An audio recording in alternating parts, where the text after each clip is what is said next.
106వ కీర్తన 13లో కూడా మీరు చూస్తే, అయినను వారు ఆయన కార్యములను వెంటనే మర్చిపోయిరి, ఆయన ఆలోచన కొరకు కనిపెట్టుకొనక పోయిరి.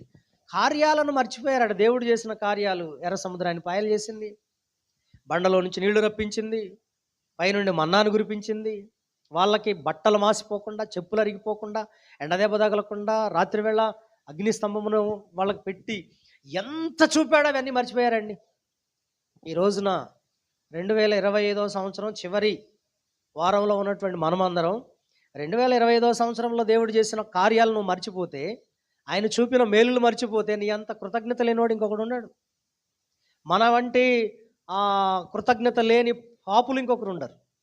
ఇక లోకంలో ఉన్నవాడికి మనకేం తేడా? దేవుని ఎరిగిన మనకి, దేవుని ఎరగని వాడికి, దేవుడు లేడనేవాడికి ఏం తేడా? ఎందుకు? ఆయన కార్యాలను మర్చిపోతున్నాం కదా, మనం ఆయన చూపిన కృపను మర్చిపోతున్నాం కదా. కాబట్టి ఇక్కడ కీర్తనాకారుడైనటువంటి మోషే గారు దేవుడు చేసినటువంటి అవన్నీ కన్నులారా చూశాడు. ఆయన వాళ్ళు మర్చిపోయారు. దేవుడు చూపిన కార్యాలని, చేసిన మేళ్లను మర్చిపోయారు వాళ్ళు. కనుక మనం మర్చిపోకుండా నూతన సంవత్సరంలోకి అడుగుపెట్టే మనం, 2026లోకి అడుగుపెట్టే మనం,